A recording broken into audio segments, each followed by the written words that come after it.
임기섭 집사입니다. 갈라디아서 1장입니다.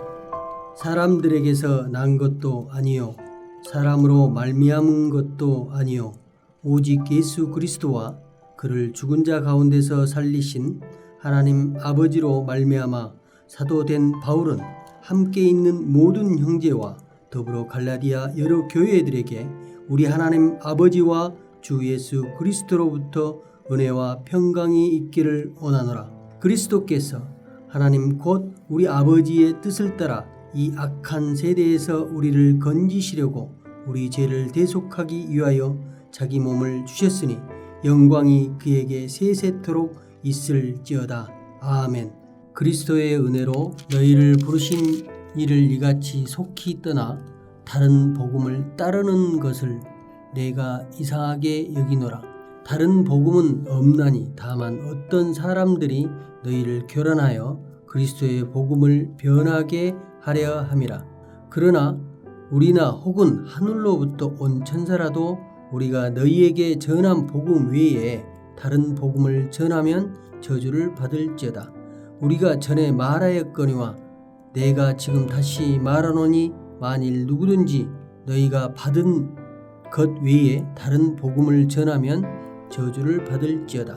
이제 내가 사람들에게 좋게 하랴 하나님께 좋게 하랴 사람들에게 기쁨을 구하랴 내가 지금까지 사람들의 기쁨을 구하였다면 그리스도의 종이 아니니라. 형제들아 내가 너희에게 알게 하노니 내가 전한 복음은 사람의 뜻을 따라 된 것이 아니니라. 이는 내가 사람에게서 받은 것도 아니요 배운 것도 아니요 오직 예수 그리스도의 계시로 말미암은 것이라. 내가 이전에 유대 교회에 있을 때에 행한 일을 너희가 들었거니와 하나님의 교회를 심히 박해하여 멸하고 내가 내 동족 중 여러 영갑자보다 유대교를 지나치게 믿어 내 조상의 전통에 대하여 더욱 열심히 있었으나 그러나 내 어머니의 터로부터 나를 택정하시고 그의 은혜로 나를 부르시니가 그의 아들을 이방에 전하기 위하여 그를 내 속에 나타내시기를 기뻐하셨을 때 내가 곧 혈육과 의논하지 아니하고 또 나보다 먼저 사도된 자들을 만나려고 예루살렘에 가지 아니하고 아라비아로 갔다가 다시 다메섹으로 돌아갔노라. 그 후 3년 만에 내가 게바를 방문하려고 예루살렘에 올라가서 그와 함께 15일을 머무는 동안 주의 형제 야고보 외의 다른 사도들을 보지 못하였노라. 보라 내가 너희에게 쓰는 것은 하나님 앞에 거짓말이 아니로다. 그 후에 내가 수리아와 길리기아 지방에 이르렀으나 그리스도 안에 있는 유대의 교회들이 나를 얼굴로는 알지 못하고 다만 우리를 박해하던 자가 전에 멸하려던 그 믿음을 지금 전한다 함을 듣고 나로 말미암아 하나님께 영광을 돌리니라. 하늘에 계신 우리 아버지여 이름이 거룩히 여김을 받으시오며 나라가 임하옵시며 뜻이 하늘에서 이룬 것 같이 땅에서도 이루어지이다. 오늘날 우리에게 일용할 양식을 주옵시고 우리가 우리에게 죄 지은 자를 사하여 준 것 같이 우리 죄를 사하여 주옵시고 우리를 시험에 들게 하지 마옵시고 다만 악에서 구하옵소서. 대개 나라와 권세와 영광이 아버지께 영원히 싸움나이다. 아멘.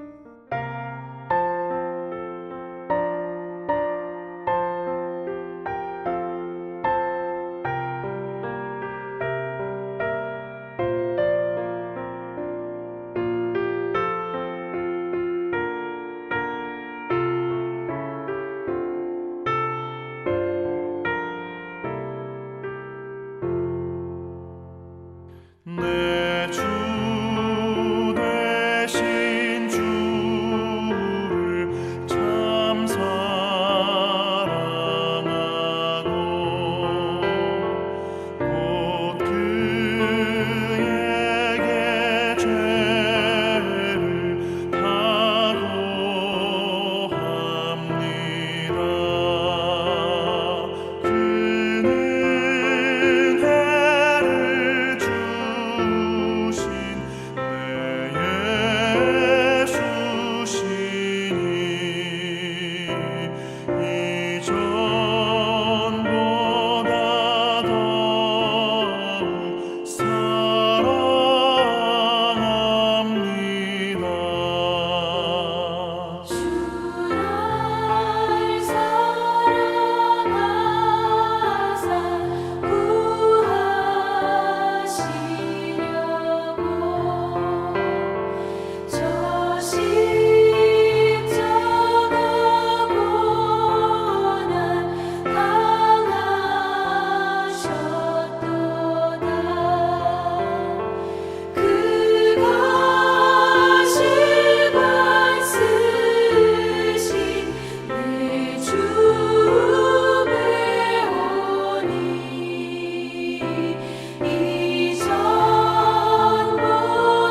오늘 이 시간 함께 보신 하나님의 말씀은 신약성경 누가복음 2장 41절부터 52절까지 말씀입니다.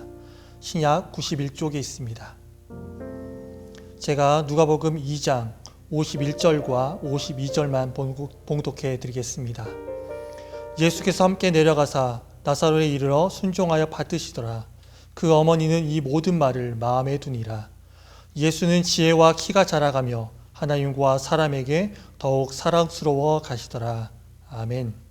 오늘 본문 누가복음 2장 41절부터 52절 말씀은 예수님의 유년 시절의 일화입니다. 예수님은 모든 언약과 율법을 완성시키러 오셨습니다. 그런데도 예수님은 인간처럼 태어날 때 할례를 받고 부모는 율법에 따라서 정결 예식을 치르고 율법에 지시한 대로 제사를 드렸습니다. 오늘 본문을 보면 6월절에 예루살렘에 올라가서 제사를 드리는 관례를 따라 예루살렘에 올라가 머물었음을 볼 수 있습니다. 그리고 6월절 절기를 모두 마치고 나사렛으로 돌아갔습니다. 그런데 예수님은 여전히 예루살렘에 머물러 있었습니다.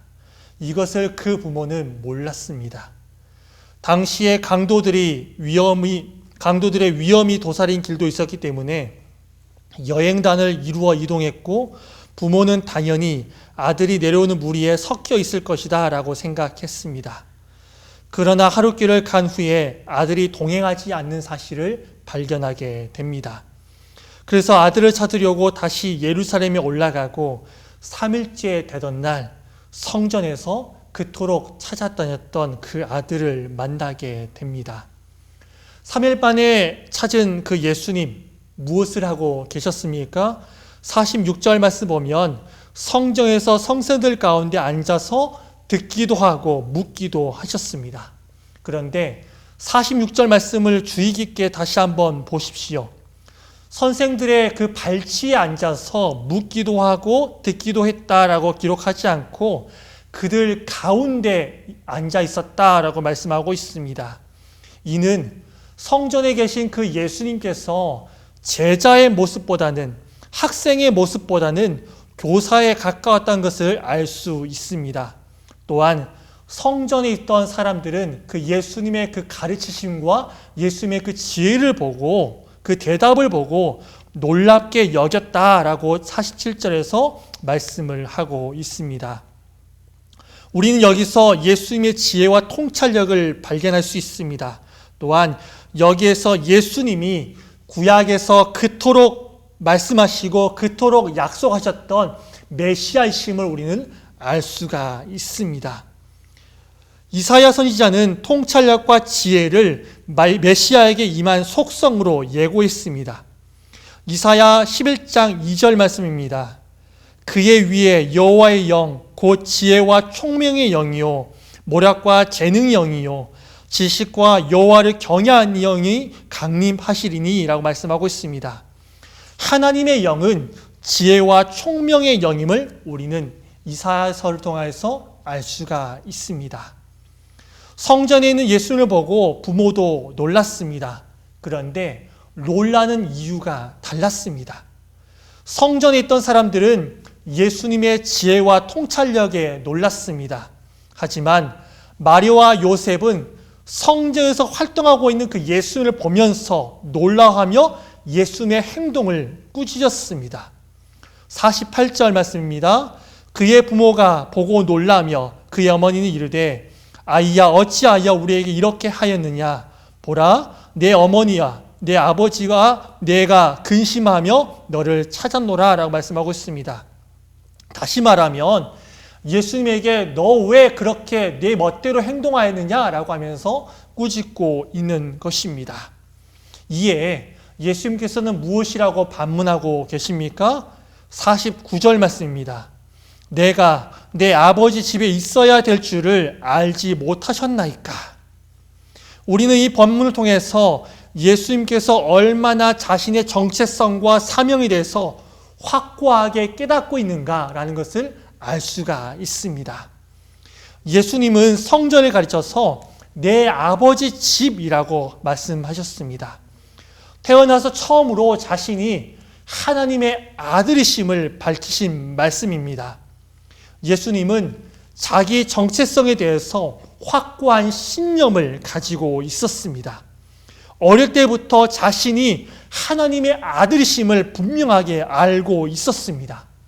이 신념이 있었기 때문에, 이 확신이 있었기 때문에 예수님은 공생의 기간 동안 흔들림이 없는 사역을 감당할 수 있었던 것입니다. 예수님은 인간으로서는 육체적인 부모에 순종했고, 또한 동시에 하나님의 아들로서 어릴 때부터 자기 정체성을 분명하게 알고 살아갔다라는 것입니다. 말씀을 정리하겠습니다. 사랑하는 성도 여러분, 사양은 아무리 종이로 싸도 그 향기를 감출 수가 없다라고 말하고 있습니다. 예수님께서는 비록 소년이셨지만 그 성품 속에 있는 하나님의 신적인 그 영광을 감출 수가 없었습니다. 자신이 하나님의 아들심을 소년 때부터 드러내셨습니다. 예수님은 하나님의 아들로서 성전을 내 아버지 집으로 인식하면서 살았습니다. 동시에 인간 부모에게 순종하셨고, 사랑과 하나님 모두에게 사랑을 받는 자녀로, 그런 사람으로 성장하셨습니다. 그분에게는 분명한 자기 정체성이 있었습니다. 사랑하는 성도 여러분, 우리도 내가 누구인지, 내가 어떠한 사람인지, 내가 어떠한 자인지 분명히 아는 자기 정체성과 사명이 있어야 합니다. 내가 누구인지, 하나님 앞에서 내가 어떤 존재인지 분명히 알고 있어야지만 죄악 가득한 세상에서 흔들림 없는 신앙생활을 할 수 있었습니다. 또한 예수님은 육체적, 정신적, 사회적, 영적 영역에서 온전하고 균형 있는 삶을 살았습니다. 우리도 예수님처럼 자기 정체성을 분명히 알고 모든 부분에서 온전하고 균형 있는 삶을 살아서 하나님 앞에, 그리고 또한 사람 앞에서 모두 다 사랑받는 그러한 자들이 되시기를 주의 이름으로 간절히 축원합니다. 기도하겠습니다. 하나님 아버지, 우리를 기도자로 불러주심을 감사합니다. 아버지 하나님, 우리 예수님처럼 우리도 분명한 자기 정체성을 분명히 가지면서 사명을 분명히 알고 살게 하여 주시옵소서. 내가 누구인지, 하나님 앞에서 내가 어떤 존재인지 분명히 알고 살게 하여 주시옵소서. 아버지 하나님, 그렇게 자기 정체성을 분명히 알고 나에게 주신 사명과 의무를 분명히 알고 살아가게 하여 주시고, 그럴 때 하나님 아버지, 죄악 가득한 세상에서 흔들림 없게 살게 하여 주시옵소서. 하나님 아버지, 사랑과 하나님 앞에서 모두 다 칭찬받는 그런 주님의 자녀로 살게 하여 주시옵소서. 감사드리며 예수님의 이름으로 기도합니다. 아멘.